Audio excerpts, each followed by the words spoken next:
हारा वही जो लड़ा नहीं। नमस्कार दोस्तों, मैं महेंद्र सिंह परिहार आप सबका परिहार सर यूट्यूब चैनल में हार्दिक स्वागत करता हूं। दोस्तों, इंटरव्यू की सीरीज लगातार चल रही है, जिसमें विभिन्न प्रकार से इंटरव्यू चल रहे हैं और आप देखते जा रहे होंगे और आप वीडियो को काफ़ी लाइक भी कर रहे हैं, कमेंट भी कर रहे हैं और शेयर भी कर रहे हैं।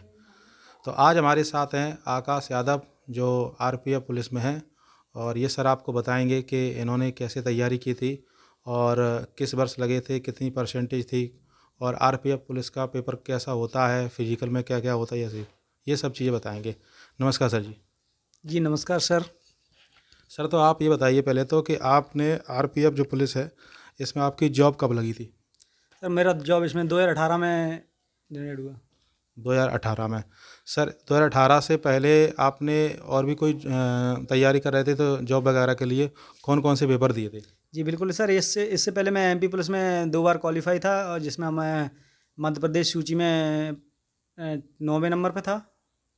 और बीएससी हेड कांस्टेबल मिनिस्ट्रियल का दिया था, जिसमें हम टाइपिंग में फेल हो गए थे। यूपी प्लस में दिया था, जिसमें हम लंबाई में फेल हुए थे। तो सर, आपने जो मध्य प्रदेश पुलिस में हुआ था उसमें क्या दिक्कत आ गई थी सर? मध्य प्रदेश पुलिस में भी मेरा थोड़ा लंबाई कम बताया था, वही है। मैं मतलब फिजिकल हाइट की वजह से हाइट हो की गए वजह थे? से, यस। अच्छा सर, तो आप सर तैयारी सर आप कब से कर रहे थे? तैयारी में 2011 में मैंने इंटर किया, उसके बाद मैं 1 साल के लिए समथिंग ग्वालियर गया तैयारी करने के लिए। वहाँ से आके वही मेरा, फिर उसके बाद मैं अपने सेल्फ स्टडी किया। उसके बाद सेल्फ स्टडी करते करते मैं थोड़ा पढ़ाने भी लगा लड़कों को। अच्छा सर, तो आपने सेल्फ स्टडी किया या फिर कोचिंग कोचिंग भी की थी आपने क्या? नहीं नहीं, कोचिंग मैंने जो की है वो ग्वालियर में की है, और यहाँ भिंड में पवन सर पे मैथ पढ़ा था। अच्छा सर, तो सर आप जब जैसे पुलिस में हाइट की वजह से नहीं हो पाया था, यूपी पुलिस में भी हाइट की वजह से नहीं हो पाया जी था, सर। तो ये पुलिस आरपीएफ और इसके अलावा आपने और कोई भी जॉब के लिए ट्राई किया था? जी, मेरे को क्या है, फोर्स में जाना ज़्यादा पसंद था, इसीलिए हम हर बार फोर्स को ही चुनते थे। अच्छा सर, आपने ट्वेल्थ किस सब्जेक्ट से किया था? जी, मैथमेटिक्स से। अच्छा, कितनी परसेंट थी सर इसमें? मेरा 58% था। 58% जी। थे, फिर भी मतलब परसेंटेज थोड़ा कम है, हाँ लेकिन कम रहा। जॉब तक पहुँचे ये बहुत बड़ी बात होती है। जी सर। अच्छा सर, आपने जब तैयारी कर आरपीएफ में जैसे जो ज्वाइनिंग ली आपने, तो उसमें सर कौन कौन से सब्जेक्ट आते हैं, आरपीएफ का जो अगर सिले आपको याद हो, क्योंकि जी काफ़ी जी टाइम हो गया बिल्कुल। है। आरपीएफ का जो सिलेबस है सर, वो 4 तरह का है। रीजनिंग रहता है, साइंस रहता है, मैथ रहता है, जीके रहता है। और इसमें 120 नंबर्स का एग्ज़ाम होता है, प्लस इसमें क्या है, नेगेटिव मार्किंग रहती है। अच्छा सर, तो सर इसमें ये कितना आता है, जैसे मैथ कितने नंबर का है, रीजनिंग कितने का है, ये याद है ये क्या? 30 30 नंबर्स के 30 नंबर के आते हैं। एवरेज सब्जेक्ट है। अच्छा सर, तो सर आपके इसमें कितने मार्क्स थे? मेरा 83 मार्क्स था। 83 था। अच्छा सर, तो सर इसमें क्या फिजिकल क्या रहता है? फिजिकल 1600 मीटर दौड़ होता है, 540 टाइम रहता है। बस दौड़ इसका वो थोड़ा हार्ड है, क्योंकि टाइमिंग कम है, और दौड़ 1600 मीटर आर्मी का रेस है पूरा। तो सर आरपीएफ पुलिस में दौड़ के अलावा भी और कोई कोई चीज़ है इसमें? हाँ, इसमें शॉर्ट पुट है, लॉन्ग जंप है, हाई जंप है। इवेंट्स तो इसमें सारे क्वालिफाई आपको करना ही करना है। फिर इसके बाद आपका तो नॉर्मली इंटरव्यू होगा, फिर मेडिकल होगा, जो भी प्रक्रिया होगी। अच्छा सर, प्रोसेस क्या है पहले, मतलब फिजिकल है कि पहले टेस्ट है कि पहले इंटरव्यू? इसका एग्ज़ाम होता है। एग्जाम होता है। आरआरबी पहले इसका एग्ज़ाम लेता है। रेलवे बोर्ड आरआरबी के नाम से इसका एग्ज़ाम आता है। हम्म। एग्ज़ाम एग्ज़ाम क्वालिफाई होने के बाद आपको फिजिकल के लिए इनवाइट किया जाएगा। फिजिकल में कितने इवेंट्स होते हैं टोटल? फिजिकल में 5 इवेंट्स होते हैं। अच्छा, सबसे पहले दौड़ होती है। हाँ, पहले रनिंग होगी, लॉन्ग जंप होगी, हाई जंप होगी, गोला होगा, हाइट होगी। गोला कितना फेंकना पड़ता है सर इसमें? 20। 20 फेंकना पड़ता जी। है। और हाई जंप और हाई जंप वगैरह? हाई जंप 4.25 फीट है। अच्छा अच्छा। और लॉन्ग सर, जंप 14.5। अच्छा, तो सर जब इसके बाद इंटरव्यू में कितने नंबर का रहता है?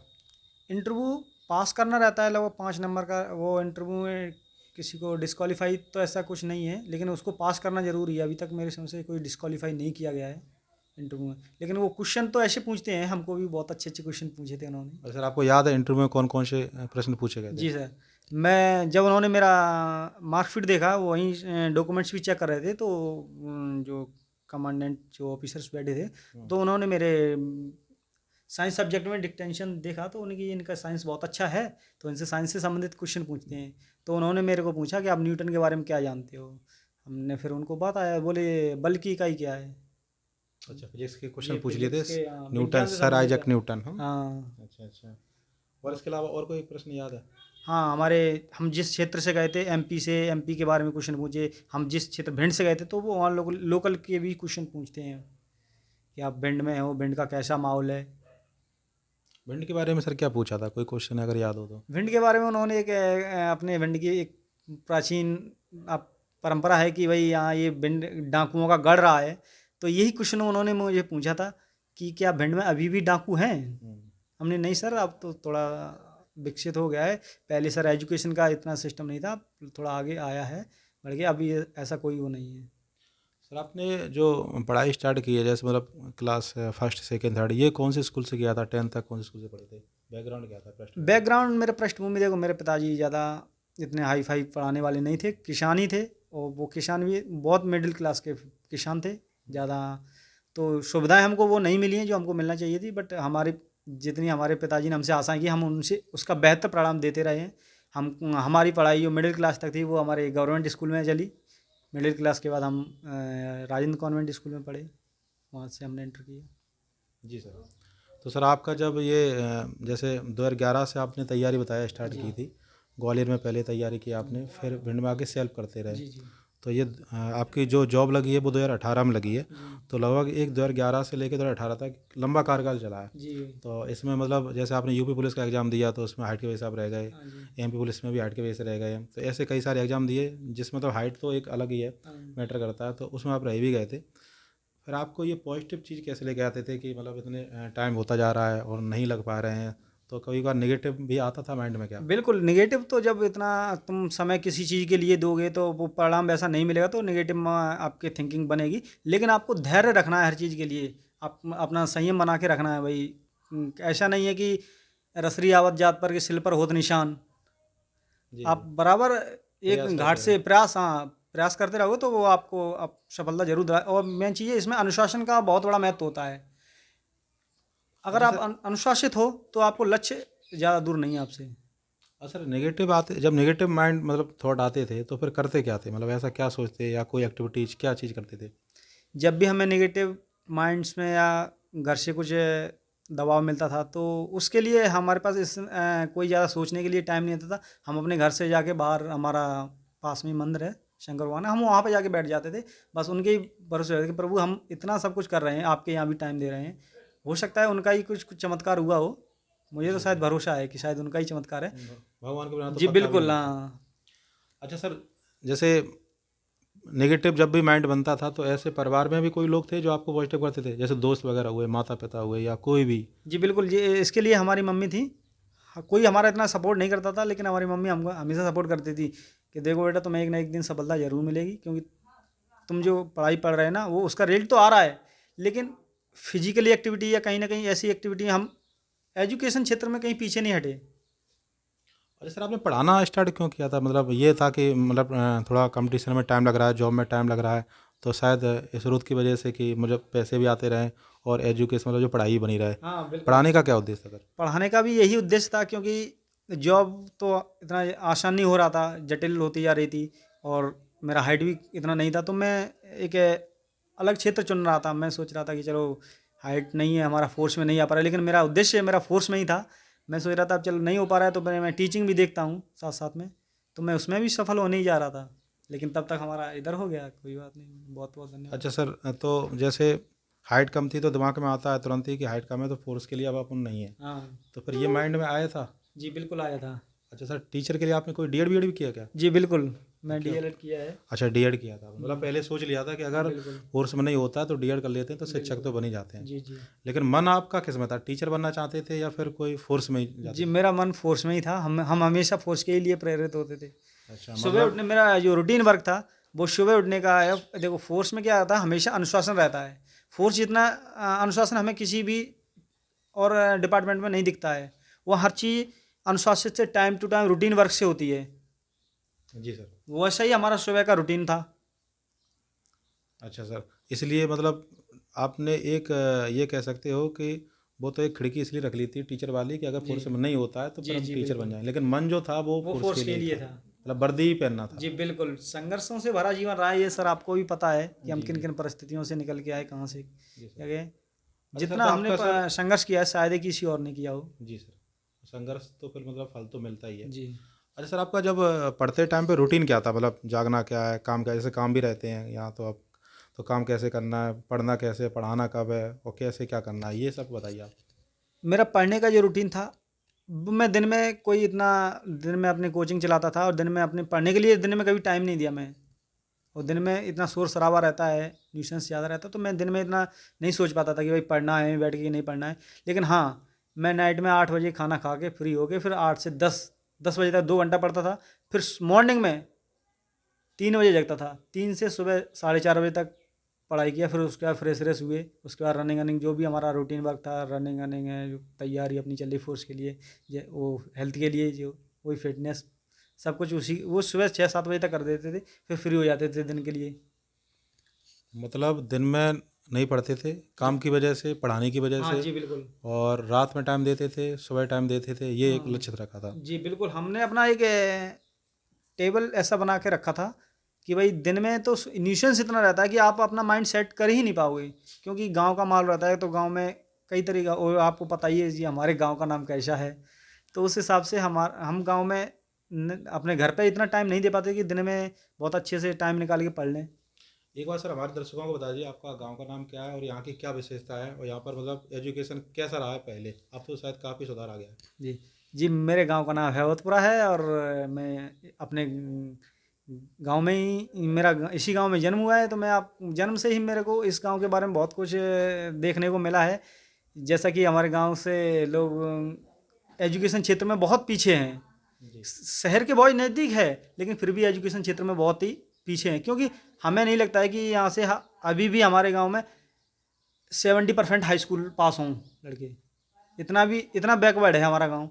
लेकिन ग्रेजुएशन और पोस्ट ग्रेजुएशन की बात तो बहुत दूर है, ग्रेजुएशन 10 या 12 लोग ही होंगे इसमें। अच्छा, वैसे कहते हैं कि जैसा एनवायरनमेंट होगा वैसे ही हम बन जाते हैं, तो फिर ये चेंज आपने कैसे किया? नहीं, ये तो सिर्फ कहावत होती है, कहावत होती है। अगर चेंज करना चाहें तो कर लेंगे। बिल्कुल कर सकते हो आप अपने ऊपर फोकस करो ना, दूसरों की मत सोचो। आप देखो, सूरज सुबह निकलता है तो उसका रूटीन वर्क जो होता है वो शाम को अस्त होता है। वही आपका रूटीन वर्क होना चाहिए। आप सुबह क्या कर रहे हो, शाम तक क्या करना है आपको। अच्छा सर, जब पढ़ते टाइम माइंड में क्या चलता था कि मतलब होगा कि नहीं होगा, किस्मत से, जैसे कई लोग कहते हैं किस्मत से होता है कि कर्म से होता है, इन चीज़ों में विश्वास था? जी, बिल्कुल। मेरे को हमेशा कर्म पे विश्वास रहा है। हम हमेशा कर्म को ही अथॉरिटी देंगे। लक लक एक आपका पहलू हो सकता है कि भाई वो आपका साथ दे या ना दे, उसमें हमें अभी भी विश्वास नहीं है। लेकिन हम कर्म पर जरूर विश्वास करते हैं कि आप 100% मेहनत दोगे तो उसका 100% ही रिजल्ट मिलेगा। अच्छा सर, आप इसकी बात करते हैं, जैसे मतलब आपने जो सब्जेक्ट पढ़े थे, जैसे मैथ आप किस किताब से पढ़ते थे जिससे आपका मैथ अच्छा हुआ, और सबसे अच्छा सब्जेक्ट कौन सा था आपका? मेरा सबसे अच्छा सब्जेक्ट मैथ ही था सर। मैं मैथ ही पढ़ाता था। जी। क्योंकि मैथ, मैं जब ग्वालियर कोचिंग किया तो मेरे को वहाँ आर एस अग्रवाल बताया कि आर एस अग्रवाल अच्छा मैथ है, तो मैं उससे पहले उससे पढ़ा। फिर उसके बाद मैं सोचा कि यार ये जब भी एग्जाम में बैठते हैं तो इससे थोड़ा बाहर आता है मैथ। हम्म। तो अच्छा फिर सर, मैंने उससे और जैसे भिन्न भिन्न किताबें पढ़ी। जैसे किसी व्यक्ति का मैथ बिल्कुल कमज़ोर है, वो अपना मैथ कैसे अच्छा करे? जैसे आप तो शिक्षक भी है, मतलब आपने पढ़ाया भी है। अगर किसी का मैथ कमज़ोर है तो मैथ की एक जो सीढ़ी होती है ना, वो सबसे पहले आपका बोर्ड मास रहता है। बोर्ड मास को अच्छा करने के लिए आपको 7th 8th का मैथ बहुत अच्छा करना पड़ेगा। अगर आप 7th और 8th का मैथ अच्छा कर लोगे तो आप कंपटीशन का मैथ बहुत अच्छा कर लोगे। फिर उसके लिए एडवांस मैथ के लिए आपको 9th का मैथ पढ़ना पड़ेगा। जी, मतलब जिस किसी का भी मैथ कमज़ोर है तो वो क्या करे, जो 6 से लेकर 10 हाँ, तक जो भी 6 किताब है हाँ, बिल्कुल उनको क्लियर कर ले। क्लियर करो। अच्छा सर, मैथ के अलावा जैसे अगर बात करें रीजनिंग, रीजनिंग आपने किस बुक से पढ़ी थी, अगर कोई बुक का नाम जी, याद हो? रीजनिंग तो मैं अरिहंत का बुक पढ़ता था। अरविंद के पढ़ते थे। जी। अच्छा इसके। प्रतियोगिता की भी मैं बुक पढ़ता था। प्लस मैं मैगजीन, हर मंथली मैगजीन खरीदता था। मेरे को उसकी एक ऐसी आदत थी कि मंथली मैगजीन में ला के उसके सॉल्व क्वेश्चन, नेक्स्ट ईयर आने वाले पेपर, उसके सॉल्व जो हो गए पेपर, वो सबको लगाता था। अच्छा उसमें सर, एक आकलन मिलता है कि हम कहाँ तक तैयारी कर रहे हैं और हमें आने वाले एग्जाम में किस तरीके से बैठना है प्रिपेयर होके। वो बहुत ज़रूरी है। जीके सर आपने किन किताबों से, क्योंकि जीके तो विशाल होता है, कैसे पढ़ा था? जीके के लिए हमें सबसे अच्छा बुक जो पहले हम जब पढ़ते थे तो वो हम्म। हमें लूसेंट अच्छा लगता था। फिर उसमें आगे चल के हम और एग्जाम में जब मुझे पता लगा कि भाई लूसेंट तो शॉर्ट शॉर्ट में है, फिर उसके बाद हम स्पीडी का जीके लेके आए। जी। वो रेलवे के लिए ज़्यादा अच्छा है, तो एसपीडी की जीके से पढ़ा। सर आज तो हम देख रहे हैं कि ऑनलाइन पढ़ाई भी होने लगी है, मतलब बच्चे क्या करते हैं कि जैसे कोचिंग नहीं जा रहे हैं लेकिन यूट्यूब से ही पढ़ रहे हैं। उस टाइम शायद ये कम था या फिर था। नहीं नहीं, उस समय यूट्यूब इतना ज़्यादा लोगों क्रेज के पे नहीं दिमाग था। में क्रेज में नहीं था। बट हमें नहीं लगता है कि आजकल लोग यूट्यूब से और ऑनलाइन पढ़ाई से इतना ज़्यादा अपने अपने आप को फोकस कर पाएंगे। मैं तो अभी भी यही सोचता हूँ कि जितना आप बुक से ज़्यादा पढ़ोगे ना, वो ज़्यादा आपको माइंड में रहेगा। जी सर। अच्छा सर, मैथ की बात हो गई, रीजनिंग की बात हो गई, जीके की बात हो गई है।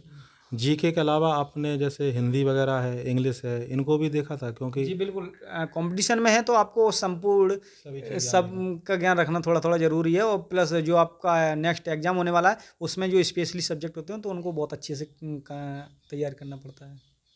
अच्छा सर, जैसे कोई बच्चा नया तैयारी स्टार्ट कर रहा है, जैसे मान जी के चलो अभी, जी जी। तो वो सबसे पहले क्या करे? टेस्ट पेपर है, सिलेबस है, जो भी चीज़ें होती हैं, नए को क्या करना चाहिए? अगर कोई बच्चा जैसे इंटर किया है, पहले तो उसे बहुत अच्छी तरीके से इंटर तक बहुत अच्छे से पढ़ना चाहिए। फिर उसके बाद उसका चॉइस है कि अगर वो कंपटीशन में बैठ रहा है या जिस भी एग्ज़ाम के लिए प्रिपेयर कर रहा है, तो उसकी पहले सिलेबस निकाल के देखे और फिर उस सिलेबस से वो अपने आप को कंपेयर करे कि भाई इस सिलेबस में आने वाले सिलेबस से हम कितने स्ट्रांग हैं। जी, सिलेबस को देख लिया, फिर हाँ उसके बाद टेस्ट पेपर वगैरह लगाते रहे, पीएससी हाँ, का फिर तो। उसका जो एग्ज़ाम आते हैं, प्रैक्टिस सेट्स आते हैं, वो लगा के देखे भाई इसमें एग्ज़ाम के थ्रू हम कितना जा रहे हैं आगे तक, उसके लिए वैसी तैयारी करे। अच्छा सर, जैसे कोई तैयारी लगातार कर रहा है, जैसे 1 साल, 2 साल, कोई ऐसे बच्चे होते हैं 1 साल में लग जाते हैं, जी जी कोई ऐसे भी जो 5 साल लग जाते हैं। जी। तो जिनका लगातार कर भी रहे हैं, सिलेबस भी देख रहे हैं, टेस्ट पेपर भी लगा रहे हैं और फिर भी नहीं हो पा रहा है, तो वो लोग क्या करें? जो लोगों का अब बहुत अच्छी तैयारी चल रही है लेकिन किसी न किसी वजह से सिलेक्शन नहीं हो पा रहा है, तो उन्हें अपने आप में मूल्यांकन करना चाहिए भाई हम कहाँ वीक हो रहे हैं। ऐसा नहीं है कि आप 100% मेहनत कर रहे हो तो उसका 100% रिजल्ट नहीं, रिजल्ट हमेशा आएगा। आप अनुशासन में रहोगे हमेशा रिजल्ट आएगा। हम तो यही कहते हैं आपका रूटीन वर्क सही है, आप अनुशासित हो तो रिजल्ट तो आपको मिलना ही मिलना है। लेकिन आपका वीक पॉइंट क्या क्या है, कहीं ना कहीं तो आप गलती कर रहे होंगे। अच्छा सर, कोई सफल व्यक्ति, मतलब एक सफल व्यक्ति, एक असफल व्यक्ति, जैसे अगर 10 जगह आती हैं किसी भी विभाग में, तो 10 लाख फॉर्म डल जाते हैं। जी अब बिल्कुल। 10 लाख लोग तो लगने वाले नहीं हैं, जी बाकी लोग जी तो बाहर ही निकाले जाएंगे। जी। तो जो लोग मतलब ये कहें कि सफल और असफल में क्या अंतर है, कोई एक बात?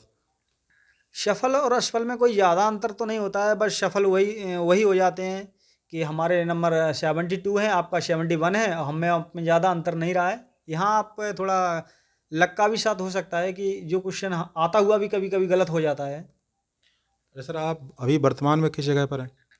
हम वर्तमान में विशाखापट्टनम पोस्ट आरपीएफ में हूँ, ईस्ट कोस्ट रेल में। जी सर। आप अभी कोई तैयारी भी कर रहे हैं? जैसे मैं देखा कई सारे लोग जैसे विभाग में पहुंच जाते हैं, फिर वो और भी तैयारी करते रहते जी हैं। बिल्कुल बिल्कुल। मेरा सब इंस्पेक्टर के लिए तैयारी चल रहा है। सब इंस्पेक्टर के लिए कर रहे हैं।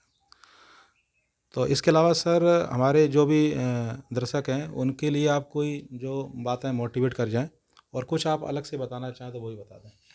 नहीं, मैं तो बताना चाहूँगा बिल्कुल, जो भी तैयारी कर रहे हैं भाई उनको अपने अनुशासन में रहना सबसे, अगर लक्ष्य को पाना है तो वो अपने अनुशासन में रखें, अपने नियमित शेड्यूल बनाएं कि हमें ये पढ़ना है, आगे की तैयारी के लिए बहुत अच्छे से प्रिपरेशन करें। कौन कौन से एग्जाम में क्या सिलेबस आ रहा है उसकी जानकारी रखें, नोटिफिकेशन में संबंधित जानकारी रखें, क्या नोटिफिकेशन है, क्या भर्ती में मापदंड लिया गया है, क्योंकि हम बहुत इसमें मापदंड के चक्कर में बहुत पीछे घूमे हैं, जो जी जी। खोया है खाया है। अगर आपको ये वीडियो अच्छा लगता है सर, और भी कोई बात बतानी है, जैसे आपकी कोई हॉबी वगैरह हो, जो भी हो, कोई 1-2 लाइन है? जी सर, हमारा हॉबी है वही है, सिंगिंग कभी कभी कर लेते हैं थोड़ा बहुत। तो आप कोई 2 लाइनें आपको ये बता दो अगर आपको जो याद आ रही हो। ठीक है, जैसा आपकी मर्जी सर। हमें महाभारत में अर्जुन, कर्ण का जो किरदार है वो बहुत ही अच्छा लगा है, क्योंकि उसका जीवन हमेशा श्रापित श्रापित रहा है, श्रापितों से घिरा हुआ रहा है, लेकिन उसने कभी हार नहीं मानी।